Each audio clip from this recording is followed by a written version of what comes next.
Namo tassa bhagavato arahato samma sambuddhassa.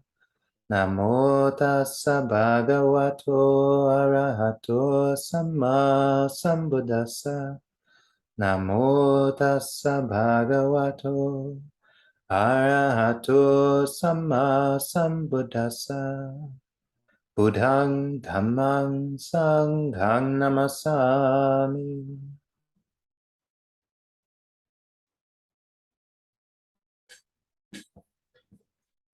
Okay, friends, this being the Uposatha night, offer a few thoughts on Dhamma. And as it is when offering reflections, trying to offer what's current in my practice. And these talks are not scripted in any way. So whatever is rattling around inside, that's what comes out. And today, this week, it's been a pretty quiet week, but there was an interesting interaction that happened last week it's been on my mind, and it brought to mind a very beautiful and interesting sutta from the Buddhist teachings. And what happened was through one connection and or another, I was invited to go to a meeting at the city hall. I'm here in New York City, and I was told that this would be a very historic event, that the mayor was going to meet with all the leaders of the Buddhist community in New York City. And actually, the whole Theravada monk thing, if we don't really seek publicity or political power or anything like that. So it's very normal for the Theravada monks to be like, well, that sounds like a thing. Maybe I'll just stay home and meditate. Yeah, I'll give it a miss.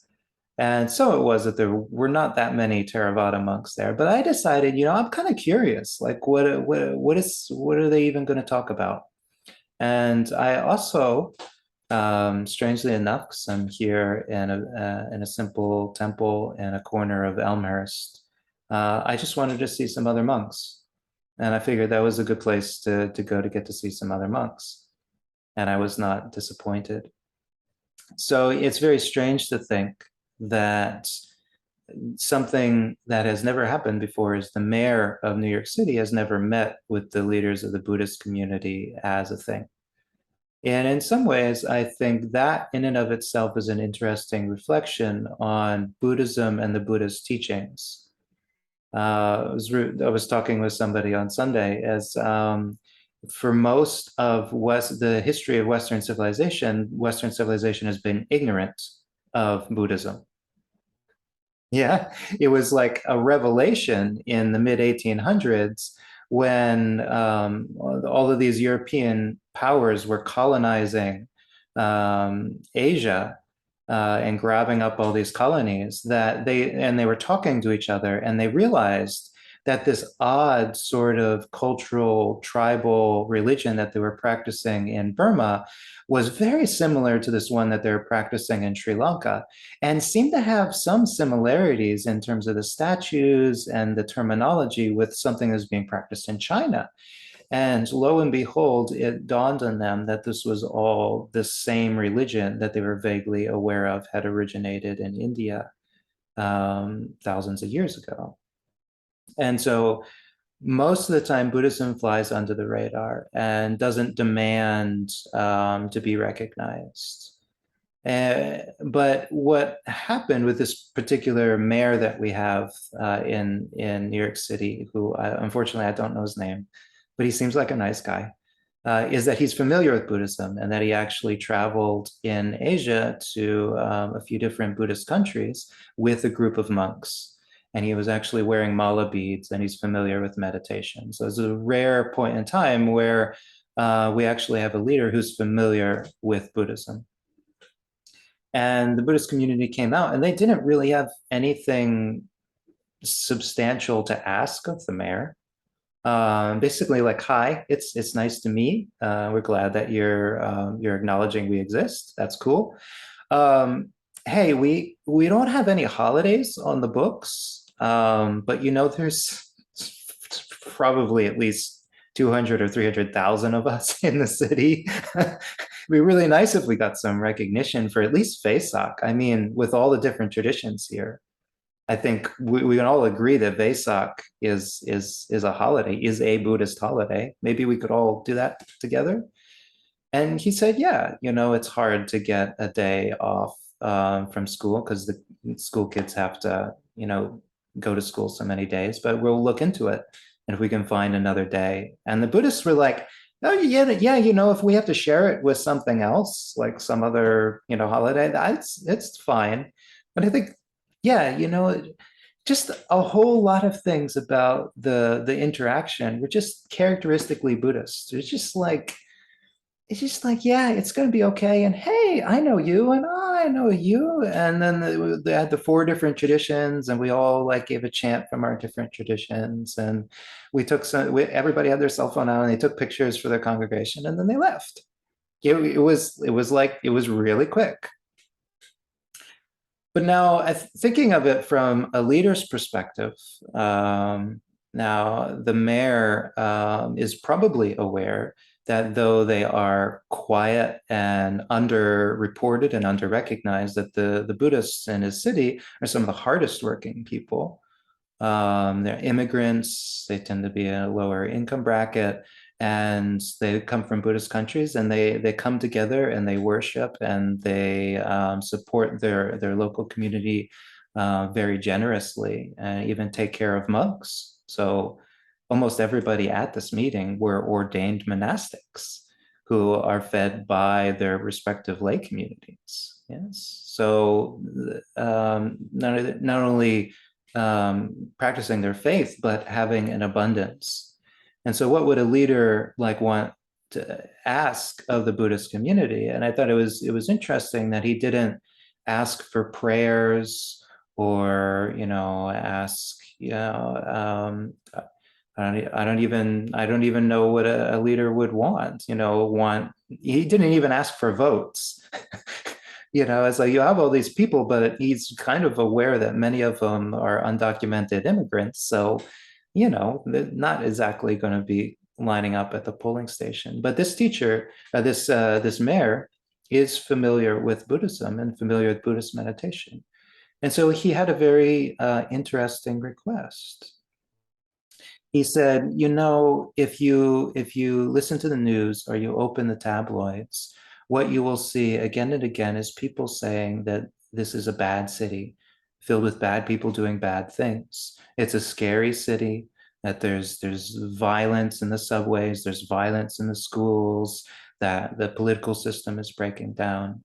And he said, my only request of you would be that you help me show the good side of this city and the people in it, because I know for a fact there are good people doing good things, people with kindness and generosity, who are looking after their neighbors and their families and their communities.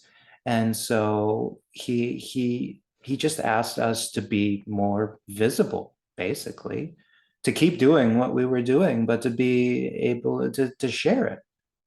Yeah, because it's a good reflection on the city, and it's a good reminder to people that it's not all doom and gloom, and that's what makes the headlines, but it's not an accurate reflection of the people that you pass in the subway. Yeah, it's very good people practicing good things who know what wholesome states are like. And it had me thinking to a very beautiful sutta, a similar sutta, where a leader in the Buddhist time was reflecting on some of the same qualities of the triple gem, the Buddha, Dhamma, and Sangha. And this leader was King Pasenadi. And so we have an instance where there is a sutta in the Pali Canon that was not spoken by the Buddha. It was, in fact, spoken by a king. And the Buddha said that, yeah, that's in accord with the Dhamma. And he told it to the monks. And then it was memorized and passed down. And it's in the Majjhima Nikaya, it is Sutta number 89, called the Dhamma Sutta.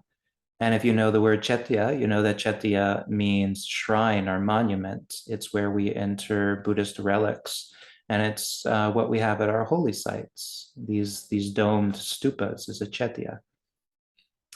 Yeah. And so the Dhamma Sutta is those monuments to the Dhamma. And we have many monuments in Buddhism. And because they were made out of stone, they've lasted for quite a while. But these are monuments to the Dhamma that are intangible and yet are somehow more stable and resilient and lasting, or more visible and obvious. If somebody were to come across this, I mean, case in point, when explorers went to India and they found these dusty stone chetyas in the backwaters of India, they didn't know what they were from. They knew there had been great empires that had risen and fallen in India, but they didn't know what these stupas were. And yet, these Dhammachatyas are readily apparent to those who look. They can look and say, this is the mark of something that is wholesome and good.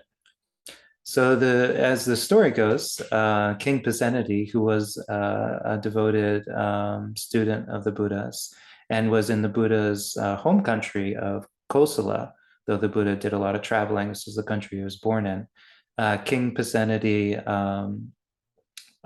realized at one point that he was near to where the Buddha was staying.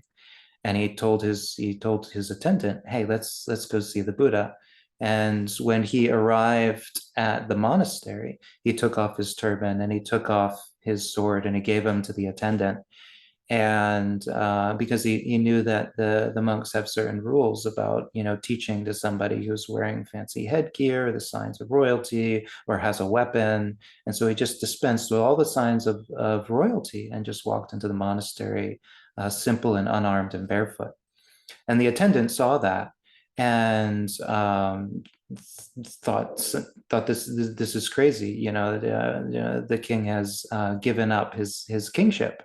And the attendant rushed back to a general, and there was a coup in the country. And so we didn't know it at the time, but this was actually the last day of King Pasenadi's life. And yet he ends it in a very beautiful way at the monastery. As many of us don't know, it's the last day of our life. But he was about to be shut out of the kingdom and die of exposure in his old age. But as he walks barefoot into the monastery and he passes the monks who are practicing and working together harmoniously, he asks one of them, where is the Buddha? And the monk says, oh, king, the Buddha's over in that cabin over there. And you can just go up quietly and clear your throat. And he hears it. And if he's not in deep meditation, he'll come out and he'll receive you on the porch. And so the king does that and he clears his throat and the Buddha comes out. And he sits down out on the porch, and King Pasenadi comes up and bows, and then puts his head on the Buddha's feet and caresses them, and says, "I go to refuge with the Buddha, Dhamma, and Sangha." And the Buddha says, "Oh, great king, why do you show such great love and affection towards me? Why such reverence?" And King Pasenadi says, Lord, I infer the Buddha is fully awakened. The Dhamma is well proclaimed. The Sangha is practicing well. And then King Pasenadi gives some reasons why he infers that these things are the case. And I've got the sutta right here. I'd like to convey just a few of them because I think they're very interesting and very lasting, and they're in fact Buddha Dhamma because the Buddha gave them his stamp of approval. But he said, Lord, I've walked from monastery to monastery, from temple to temple, and from community to community. And wherever I go, I see people practicing. But when I go and I visit the communities of some religions and some philosophies, I see people who are uh, miserable, haggard, weak, um, and I don't know, I look at them and I say, wow, I'm not so sure I want to be practicing this this practice here.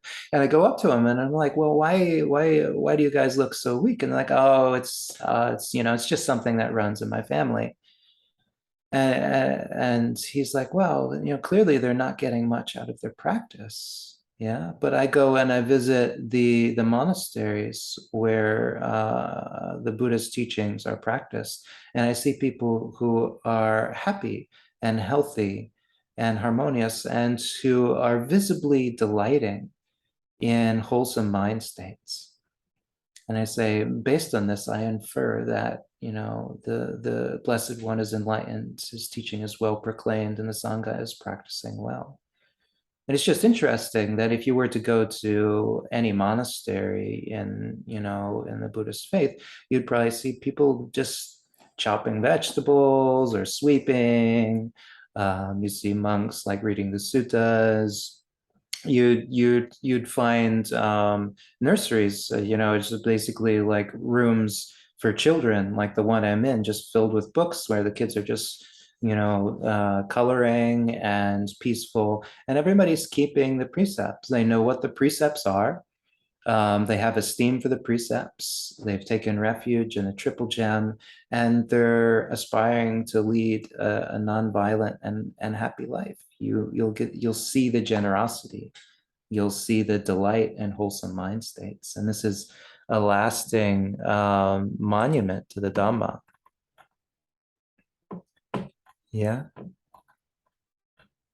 And then King Pasenadi goes on to say, mothers quarrel with sons, and sons quarrel with mothers, and fathers quarrel with their daughters, and daughters quarrel with their fathers, and brothers quarrel with brothers, and sisters quarrel with brothers.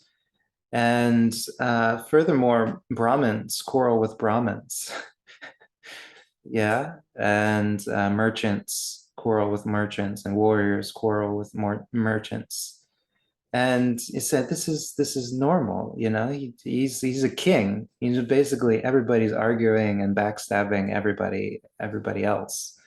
But he goes to the Buddhist monasteries and he sees that even though the monks and nuns are coming from all the four castes, you've got Brahmins and you've got warriors and you've got merchants and you've got untouchables, even still, once they come together, they're of one color and they're harmonious. They're in concord, practicing together and blending, as the sutta says, like milk and water. You put oil in water and it'll float on top. They don't go together. But milk and water, you put them together, you've just got skim milk. You've basically got thinner milk. But they're seamless. Yeah, you can't separate them once they've gone together. You can't tell the distinction. And it's the same in the Sangha and among the Buddhist communities. And so I'm here at an Indonesian vihara.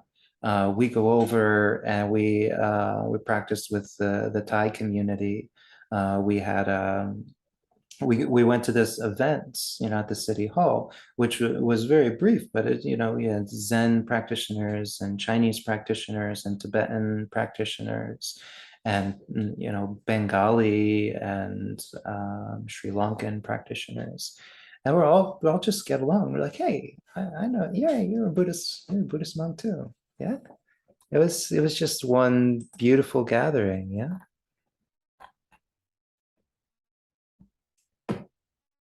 And King Pasenadi said, another monument to the Dhamma is, there are clever people in the world. There are clever Brahmin priests, and there are clever warrior philosophers, and there's renunciants and leaders of other traditions. And they'll sometimes hear about the Buddha and hear that he's teaching a doctrine, and they'll say, that's garbage, it's nonsense. I'll refute him. And they come up with a good logical argument that they're sure they can use to refute the Buddha.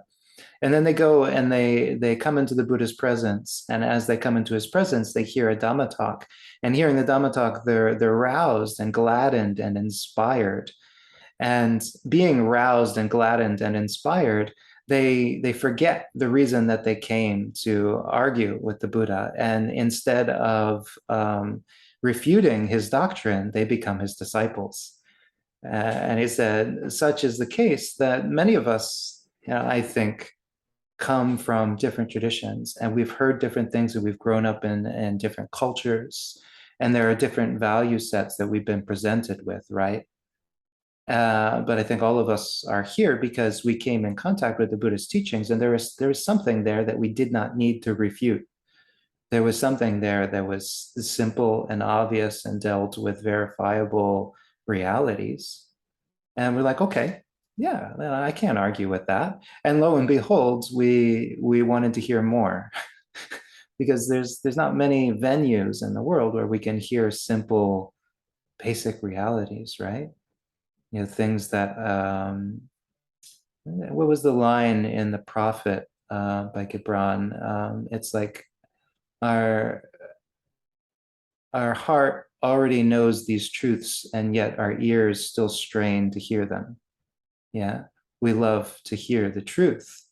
It's not that we have necessarily doubt as to what the truths are, but we love to hear it nonetheless. We'll see if I do love this sutta because it has King Pasenadi was a funny guy and it has a lot of humor in it. So King Pasenadi also says, I'm a king, and as a king, I can have people executed. Yeah, and yet still, even though I have this power to have people executed, when I'm in my war council and I'm giving orders and instructions, still people will interrupt me, and they'll talk over me, and they'll argue with me. And so it is in many congregations and many groups, you'll find that people will argue and interrupt and debate with each other as to the right course of action. He said, but once I went to a teaching of the Buddha, and as I approached, there were hundreds of monastics and lay followers gathering, and you could have heard a pin drop. Everybody was listening so intently to the Buddha's words, and nobody was interrupting him. And in fact, at one point in the back, there was a monk who had to clear his throat. And as he did, his neighbor kind of nudged them with their knee and said, "Shh, the Blessed One is giving a discourse on the Dhamma, and I'd like to hear it." Yeah. And so it is in the Buddha's teaching that people are eager to hear the Buddha's teaching. Yeah. And they don't interrupt him, they don't debate with him. He said, this is a visible monument to the Dhamma. And though the Buddha has passed away, still nobody's interrupted me.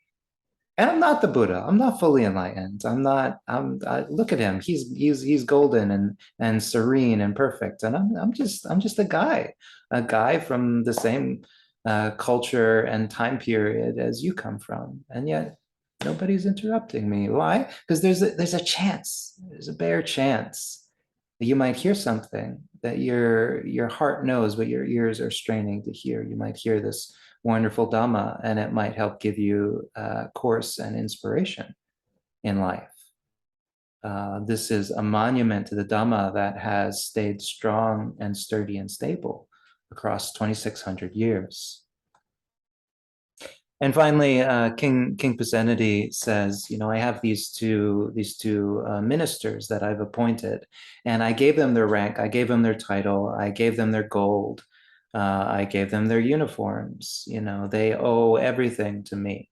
These two engineers, actually, Purana and Isidatta. And he said, I go on tour with them, and we check out the defenses of the kingdom. And one time I was on tour with these two men, and because they're your disciples, even though I can have them executed, and even though everything they have I've given to them, at one point when we were staying together, they stayed up through the night talking on the Dhamma, delighting in the Dhamma, trying to recollect what they had heard of the Dhamma. And then with such enthusiasm in the Dhamma, they laid down with their head pointed in the direction that they knew the Blessed One was staying. But at that time, that meant that their feet were pointed towards me, which in ancient India was a sign of disrespect.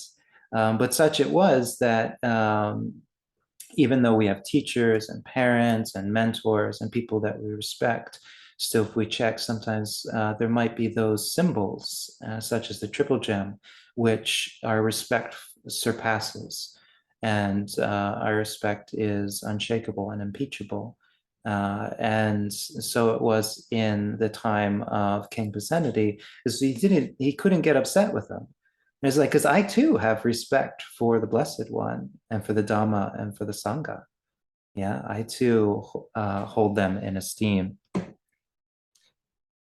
Finally, and this is something that's interesting to as Buddhists, here in a city of millions of people, King Pasenadi said, and you know what? At the end of the day, the Buddha is 80 years old, and I am 80 years old. The Buddha is from the warrior caste, and I am from the warrior caste. The Buddha is a fellow countryman, a Kosalan by birth, and I am a Kosalan by birth. Said, if for no other reason than for simply the things that we have in common, for this reason, I would show you such love and respect. And I think it's a very beautiful expression of metta. Yeah, that you don't really need any other reason than to see the things that we have in common, any more reason than that to show love and kindness towards a fellow human being. He said, if for no other reason, then that's why I show you this love and respect. And then King Pasenadi excuses himself because he thought he was going to go back to his kingdom. And he thought he had a lot of things left to do. But in fact, this was such an important moment. And as he left the monastery and disappeared into the evening, the Buddha went to the monks that night for the Dhamma talk. He relayed everything that King Pasenadi had said, and he told the monks, remember these shrines, these monuments to the Dhamma. Remember this teaching. These are related to the fundaments of the holy life.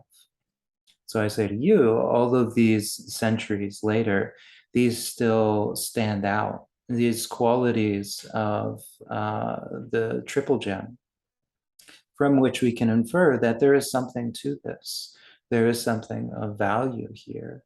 There's something lasting and something that's good in our lives. Yeah. And we don't have to take it on as a religion, so meeting the mayors, we're not trying to convert anybody. Nobody's trying to get any votes. Nobody's trying to get any grant money or anything. um, you know Actually, most of the Buddhists, we probably went just thinking, I really hope he just leaves us alone. We really feel quite good about this thing that we got going, and we really like to just be able to do it. And if anything, yeah, you want to let us, be more visible, then maybe like recognize one of our major holidays, and that'd be cool. And yeah, and that's really all it comes down to. You don't have to take this on as a religion. Yeah, you don't have to convert. You don't have to say that this is the absolute truth. Yeah. Just look, and if there's anything in it that seems of value, well, then maybe it has value. Yeah. And if something has value, then it's freely offered and freely given, from thousands of years ago to the current generation. Take of it what is useful. Yeah. And so, with these thoughts and this wonderful I leave you tonight. If you'd like to check it out, we can put up a link for Majjhima Nikaya 89, and I think you might get a kick out of it if you're into reading suttas. Yeah. So these thoughts. Happy new moon. Happy Uposatha, and may you be well. May you have a good fortnight of practice.